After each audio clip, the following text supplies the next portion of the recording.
everyone's well aware that Volk is the better fighter. That brings us to chapter 47, which is recovery. So Volk goes up to the sky platform. He shadow steps up there to watch Zaxis' fight. And Zaxis is fighting the stone golem. And as soon as the fight begins, he goes straight for the arcanist and knocks him out of the ring.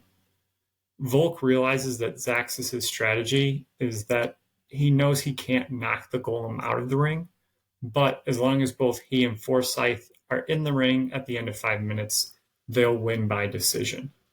So he is running around trying to dodge hits. He does end up getting hit pretty bad, but he does outlast the golem and it does end up winning the match. This is one of those times where it's actually surprising that Zaxis was able to come up with this strategy, because this is 100% not Zaxis' strategy with just trying to outlast the opponent. And there's definitely some like moments that we thought Zaxis was going to go down completely. Yeah, it takes a lot of recognition for him to say, I'm not going to win this fight by fighting it, which is his normal MO. So after the match, Volk walks to Thiesen's lab. Niro ends up giving him 2 vials of sand. One is tan and one is pink. And the tan one is supposed to heal injuries. The pink one will heal the soul. But if you take the pink one and you aren't hurt, it's going to end up killing you. And this is where Niro kind of threatens Volk back and says that if you do try to sell these, they are extremely valuable. I will find out and extract my revenge on you. Volk asks him about them, and Niro doesn't really know exactly what they are, doesn't know what they come from. He just knows that he's seen them used before and that they are effective.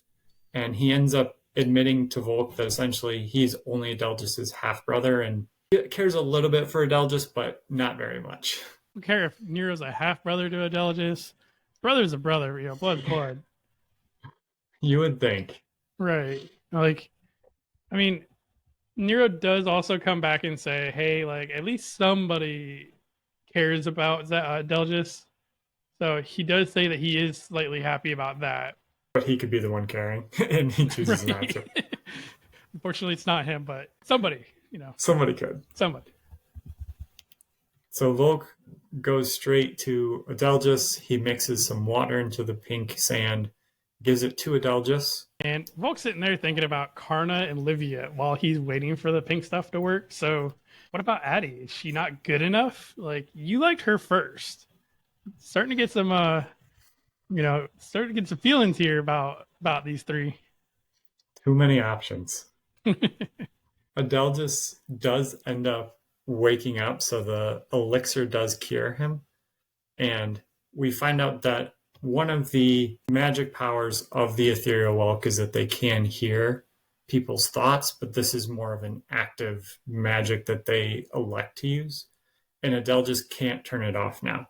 So he is constantly hearing everyone's thoughts all the time. His magic was essentially warped by the leech. Well, and Adelgis could even hear these thoughts while they were asleep. And Adelgis did say that there were people that just wanted him to die. And all I want to say to that is, who Adelgis? Mama Volk will take care of them. He'll make sure that they freaking get their just rewards. Yes, you know who your real ones are. Yep. And part of hearing these thoughts is he does also know that Karna has actually been tailing Volk. She takes on the likeness of someone working in the hospital or other places that he's around, and she can hear him whenever he's nearby.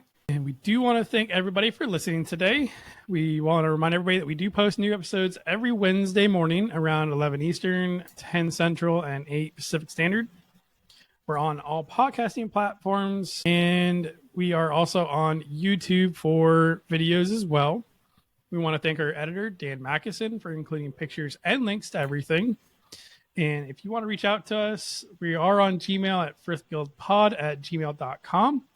or on Facebook or other social medias at Frith Guild Podcast. Do you want to thank the Frith Chronicles Wiki, and do remind everybody that is a great resource to use in the next few weeks. I do also want to mention that our interview for Between Books 3 and 4 is going to be John Stovall, Shammy's husband, as he is also an author, and we just wanted to sit down and talk with him. So we're definitely excited to talk with him. Scott, did you have anything else you'd like to add today? Like, share, subscribe. Feel the love. Thank you. All right, we'll talk to you everybody next week.